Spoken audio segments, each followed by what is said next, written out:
الرجیم بسم اللہ الرحمن الرحیم۔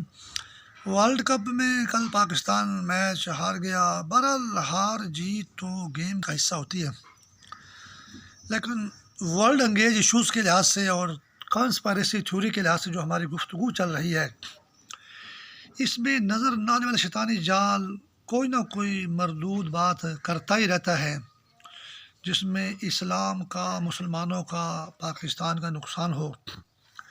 بہرحال معمول کے مطابق یہ میچ کی حد تک ہے اور کھیل میں ہار جیت ہوتی رہتی ہے،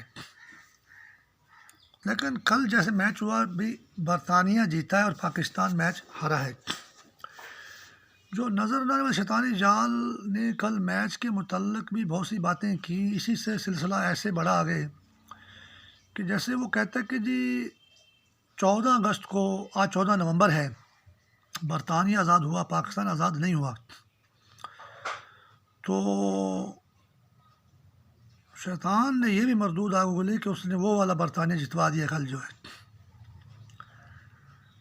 تو پاکستان ہی الحمدللہ آزاد ہوا 14 اگست کو، اور اگر برطانیہ ہی شیطان کی بات مان لی جائے، مطلب مردود بات تو کوئی بھی نہیں مانے گا، لیکن مردود بات شیطان کا موقف کو اگر دیکھا بھی جائے تو پھر شیطان کو یہ موقع نہ ملتا کہ وہ ریڈ کلف ایوارڈ سے گرداسپور کا ضلع مسلمانوں کا، مسلم اکثریت والا ضلع انڈیا کو دے دے، اور کشمیر سے زمینی رابطہ انڈیا کا ملا دے اور کشمیر پہ انڈیا قبضہ کر لے، اگر پاکستان نہیں، برطانیہ آزاد ہوا ہوتا، کیونکہ برطانیہ کے خلاف شیطان کامیاب نہیں ہو سکتا۔ تو ثابت یہ ہوا کہ لاکھوں مسلمان سکھوں نے شہید کیے، اور بڑے ضلع پاکستان میں تھے، نہروں کے ہیڈ ورکس پاکستان میں تھے، لیکن گرداسپور کا ضلع بہت ہی خاص ہے۔ آج بھی 10 نمبر اور گردے اور 5 نمبر کے کلیے پر شیطان مسلمانوں کو مار رہا ہے۔ تو گرداسپور کا ضلع نہ انڈیا میں جاتا، نہ کشمیر اس کی سرحد ملتی۔ تو پاکستان مسلمان ملک آزاد ہوا تو شیطان کو موقع ملا اس کو ذبح کرنے کا، شہید کرنے کا، قتل کرنے کا، اور اس نے وہ ضلع انڈیا کو دیا اور انڈیا کشمیر تک پہنچا۔ تو ثابت ہوا کہ پاکستان برطانیہ نہیں ہے، اور برطانیہ آزاد نہیں ہوا، 14 اگست کو پاکستان ہی آزاد ہوا۔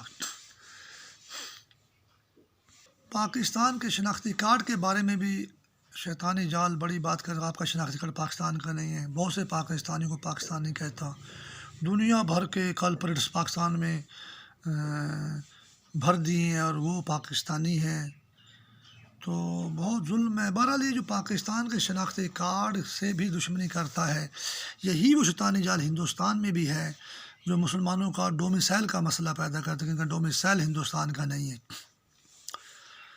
تو بہرحال ہندوستان میں جو مسلمان بستے ہیں ان کا ڈومیسائل اپنا ہے، اور پاکستان کے مسلمانوں کا بھی اپنا ڈومیسائل ہے۔ حالیہ دنوں میں کچھ سیمینار ہوا تو ایک ہمارے باعزت سپریم کورٹ کے جج جو ہیں وہ کہہ رہے تھے ہمارے جو جرنلز ہیں وہ بلیک لسٹ ہیں، اور ایک سائمن کا نام کا انگریز جرنل جو ہے، کمانڈر ان چیف جو ہے، وہ بڑا 1 نمبر آدمی ہے۔ ٹھیک ہے، ایماندار ہوگا وہ بھی، لیکن مسئلہ اس میں وہی دور اندر ڈیپ کے اندر جو کنسپائریسی وہ یہی ہے کہ بھائی 14 اگست کو انگریز آزاد ہوئے ہیں، پاکستان کے مسلمان آزاد نہیں ہوئے، حالانکہ 14 اگست کو پاکستان کے مسلمان آزاد ہوئے ہیں۔ اور وہی شیطانی جال مسلمان فوجی جرنیلوں کے جو فوٹو ہے نا اخبار میں نے خود اردو اخبار میں دیکھا، ان میں کاشنی بلکہ ککا رنگ بھر دیتا ہے، یعنی کہ ان کو انگریزی شبہات میں پیش کرتا ہے، یہ پہلے یہ انگریز ہیں پھر یہ مسلمان ہیں، 10 نمبر پہ یہ انگریز ہیں اور 9 نمبر پہ یہ مسلمان ہیں۔ وہی کہتا ہے شیطان کہ جی پاکستانی برطانیہ آزاد ہوا ہے 14 اگست کو۔ بہرحال بابر اعظم جو ہے جی وہ کراچی سے پشاور والی اس نے ظلمی کیا کرکٹ کی ٹیمیں ہوتی ہیں جوائن کر لی، اور کل وہ ہار گئے بیچارے۔ چلو ہار جیت تو کھیل کا حصہ ہوتی ہے۔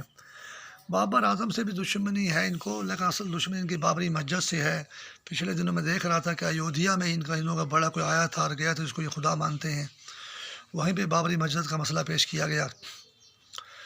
تو بہرحال جی اللہ تعالیٰ پشاور کو بھی سلامت رکھے، کراچی کو بھی، لاہور کو بھی، پاکستان کے سارے شہروں کو سلامت رکھے۔ تو قدیر خان نے شہاب الدین غوری کی قبر کی مرمت کرائی تو عطاب کا شکار ہو گیا۔ تو بہرحال یہ شیاطین جو ہے نا قبروں کے دشمن ہیں، ظلمی کرکٹ ٹیم کے کراچی یا پشاور یا لاہور کے دشمن نہیں ہیں، سب مسلمانوں کے برابر کے دشمن نہیں ہیں۔ اچھا، ترکیہ میں جو ہے نا جی کل دھماکہ ہوا اور اس میں 5 بندے ہلاک تھے پہلے اور 36 زخمی، جو بعد میں پتہ چلا 4 ہلاک ہوئے اور 38 زخمی ہو گئے۔ ترک زمین مسلمان زمین ہے، قسطنطنیہ کا شہر، ہم اس کی بڑی تاریخیں سنا کرتے تھے، قسطنطنیہ، اور اس کا نیا نام استنبول ہے، جیسے ترکی کا نام ترکیہ ہو گیا۔ تو تقسیم اسکوائر پہ یہ دھماکہ ہوا ہے، کل 13 نومبر تھا۔ تو پاکستان کا چینل بڑی شد و مت سے خبریں پیش کر رہا تھا۔ تو بہرحال یہ وہی شیطانی جال ہے عالمی طور پر جو تقسیم پاکستان یعنی بنگلہ دیش بنانے کا ذمہ دار ہے، لیکن اس نے ترکی میں بھی دھماکہ کر دیا۔ وہ اسی سوچ سے پوری دنیا میں مسلمانوں کو نقصان پہنچا رہا ہے۔ بہرحال جی کوئی کافر مرا ہے وہاں پہ، سیاح بہت پوری دنیا سے آئے ہوئے تھے، کوئی مسلمان مرا ہے، تو لیکن یہ دھماکہ مسلمان زمین یعنی استنبول شہر میں ہوا، بڑے دکھ کی بات ہے۔ اللہ تعالیٰ شیطانی جال کو نیست و نابود کرے۔ اللہ تعالیٰ پاکستان کو بھی، ترکی کو بھی اور سارے اسلامی ملکوں کو سلامت رکھے۔ امریکہ، یورپ میں جو مسلمان بستے ہیں اور ہندوستان میں جو مسلمان بستے ہیں، ان کو بھی اپنے اپنے شہری اور شخصی اور مذہبی اور جمہوری آزادیوں کے ساتھ سلامت رکھے، اور ڈومیسائل کے نام پہ شیطانی جال ان کو ابیوز نہ کر سکے، ان کا فاش قتل نہ کر سکے۔ الہی آمین۔